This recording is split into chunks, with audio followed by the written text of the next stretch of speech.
Hello, Sharks. I am Jonathan Little for PokerCoaching.com. Here today with another hand from the GG Millions, a $10,000 buy-in tournament that takes place every week on GG Poker. We are down to only 4 players. Let's take a look at the chip stacks really quick before we get started.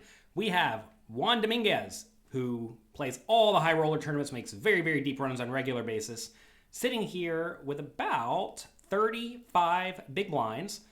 And then 2 other stacks with about 35 big blinds. Connor Drennan, world-class poker player. He is now famous for losing with pocket aces against pocket aces all in pre-flop in the $1 million buy-in one-drop tournament. Congrats. Good job. Good work.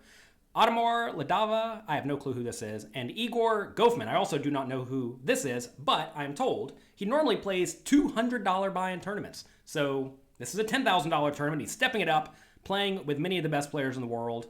And we're about to see how he manages the big stack in this scenario because he's sitting here with a very, very nice stack of about 75 big blinds. So 3 workable stacks, 1 big stack. This is a scenario where, given the relatively flat structure of the GG Poker tournaments, well, given the flat structure, typically the 3 medium stacks / short stacks, whatever you want to call them, are all really incentivized just to try to play tight and try to move up a payout jump or 2. Because the payout jumps are all kind of the same for the rest of the tournament. Obviously, they get a little bit bigger between first, second, and third, etc. But you are highly incentivized to just try to survive whenever you are playing in a very flat payout structure. So the big stack in this scenario should be quite loose, quite aggressive, quite battly. And that's going to let the big stack chip up slowly. These 3 stacks are going to blind down slowly. And the big stack in this scenario is going to win the tournament quite often. Unless one of these shallow stacks decides to step up and make either a big hero call or make a big bluff that succeeds. The problem, though, is that even then, say that one of these shallow stacks does double up, they go up to about 50 big blinds. Igor still has 40 or 50 big blinds, and he still gets to be in a pretty reasonable spot, right? It's tough. Sometimes the right play is to just be very, very cautious.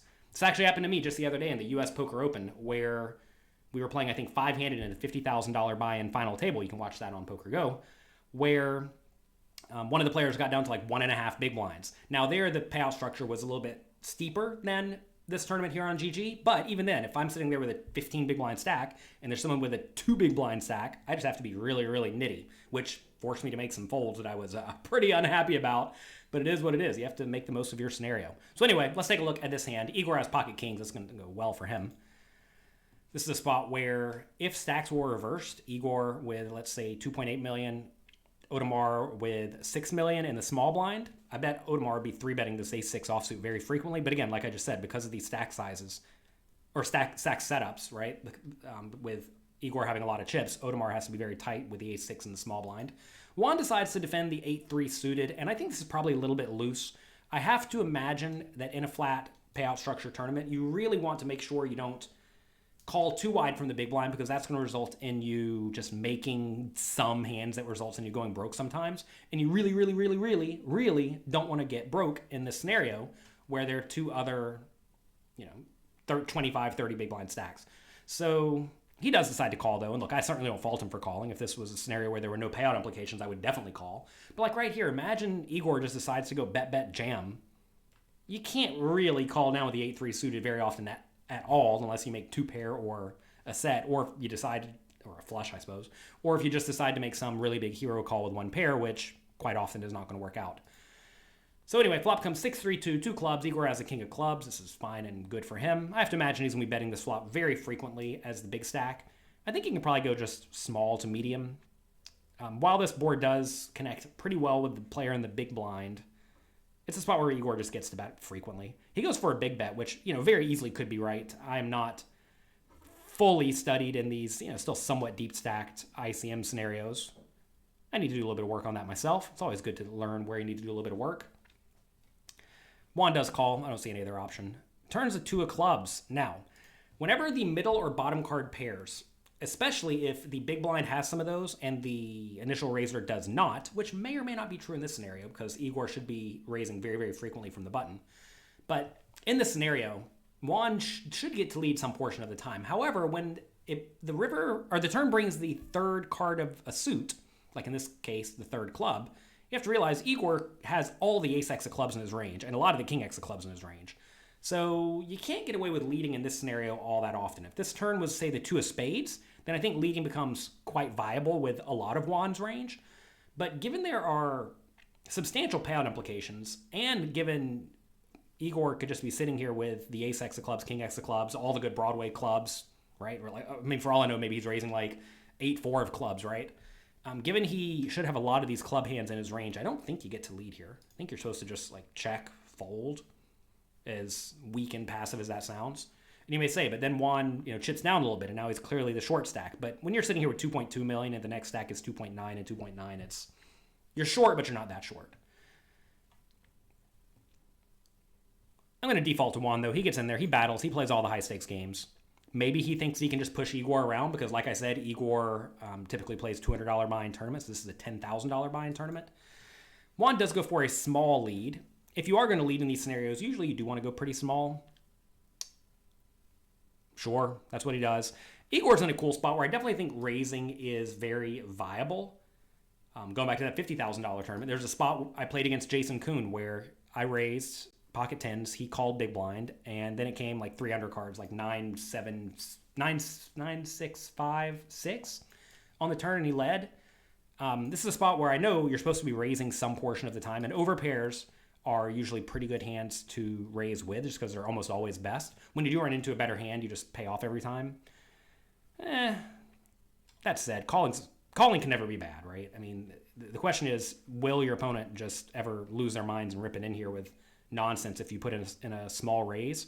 Or will they call with all sorts of weak hands like a 3 that's drawing thin or dead? Tough to know. Calling's very safe in this scenario, though, because even if a club comes, you just don't care because you have king of clubs, right? So non-clubs, you have the best hand every time. Club comes, you have the best hand pretty much almost every time. So you just have your opponent in a very, very bad scenario here. River's a 7. I don't think Juan should bet here now. If he is against like ace of clubs, queen, it's just going to go check, check, and Juan's going to win a lot of the time. If he is against a hand like pocket 4s, that may even find a hero call. So I think the only option here is to check and then check fold to a bet. And he does check. Now, what should Igor do? Igor's sitting here on the river with pocket kings in a scenario where obviously he's against the 8 and the 3, but he doesn't know that. He is against, however, a good, strong, battling player who just led the turn in a kind of weird spot, but then checked the river. So in this scenario, pocket kings, what do? Do you just check it back and play it safe? Do you bet small, like 500K, just trying to get a little bit of value? Do you bet medium, like $1 million, to try to get, well, a medium amount of value? Or do you bet large, all in, 1.3x pot, trying to get all the value? I want you to take a second, think about this spot, and then pause the video and write what you would do in the comment section below. All right. This is a tough spot. I hope you went through and thought about this and answered the question, because this active learning process is going to go a long way to helping you improve your poker skills substantially, which is what I teach at pokercoaching.com. You can get a free trial membership, so go over there to pokercoaching.com/free to give it a try if you have not already. In this spot, against most people, I think the right play is to probably go for a small bet and just try to get hero called by a 6 or a 3 or a random 7. Because I think if you go big, like all in, most players in this scenario are going to fold. I think a medium-sized bet is particularly bad because usually your opponent has something pretty marginal, like a marginal made hand, like a 6 or a 3, right? They decided to lead and then check the river, and those hands can reasonably only call a small bet, right? So if they can reasonably only call a small bet, then you should probably not go too big in this scenario because you're trying to get called by those hands. That said, we are playing this $10,000 buy-in tournament against good, strong, battling opponents who are going to presume that you're in there probably battling pretty hard yourself. Also, this is a spot where I think a lot of players are not going all in with hands like King X of clubs, King of clubs X, Queen of clubs X without a flush, right? I think a lot of people just don't shove those in some games. But as you move to the higher and higher stakes, if you give Igor a hand like King of clubs, Queen, he's going to bet small on the flop, call the turn lead, and he's always going to bluff it on the river with the Queen, King Jack, King 10, King 9, right? So this is a spot where I think Igor actually has a lot of bluffs available, right? Any ace high club, can't talk today. Sorry. Any ace of clubs X, king of clubs X, queen of clubs X, all these of which he could have because he should be raising quite wide. Because he has so many bluffs, I think he probably wants to go all in with a lot of the bluffs and also then just all of his logical value hands. And that's probably going to be something like pocket eights and better. Maybe ace 7 even if he has it. King 7 if he has it. Maybe like king 7 or better can shove for value. Maybe even a hand as weak as like 8-7 can shove for value. For, river top pair. I think all of that is pretty reasonable. And you're just like trying to get called very squarely by a 6 or a 3. Now, you have to be a little bit more cautious when it comes to value betting if your opponent is going to definitely check and protect their river checking range with hands like a flush or a 2 or a straight. Because then sometimes you're jamming into the nuts. And I'm sure Juan is a good player to the point that he is going to be protecting some portion of the time. So you can't just go like super duper wide for value here, I don't think. But I think a hand like pocket kings is definitely good enough to go for a river shove. Against weak, tight, straightforward players, like most of your opponents at final tables with a medium stack, I think small bet's probably better. But against someone like Juan, who I know is not afraid to battle, I think all in is probably better. Because I think he's actually going to find a call here every once in a while with a hand like 8-3, or especially a hand like a 6 with a club or a 3 with a club. So let's see if Igor finds the all in. I certainly wouldn't fault him for a small bet here. I think checking back is just way too weak. Unless you know your opponent's just like super, super tricky. Some people are super, super tricky. He does go for the all in, and I like that a lot. Good job, Igor, with that. Whether or not you get called, I do not know, but I think that's a good shove.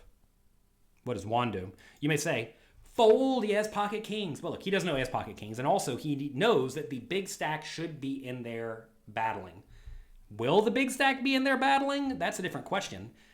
Funny enough, because I have the information that Igor normally plays $200 buy-in tournaments or so, and this is a $10,000 buy-in final table. If I only had that read and nothing else to go off of, I would generally think that Igor would be less inclined to run big river bluffs, which should make Juan very inclined to fold. If Juan was playing against someone who was playing super high rollers on a regular basis, who didn't really care about the small $10,000 buy-in final tables, then you should be way more inclined to call because they will just bluff with every possible bluffing candidate. But I'm not sure the generic $200 tournament player is running big bluffs here with the king of clubs X, queen of clubs X, ace of clubs X, etc.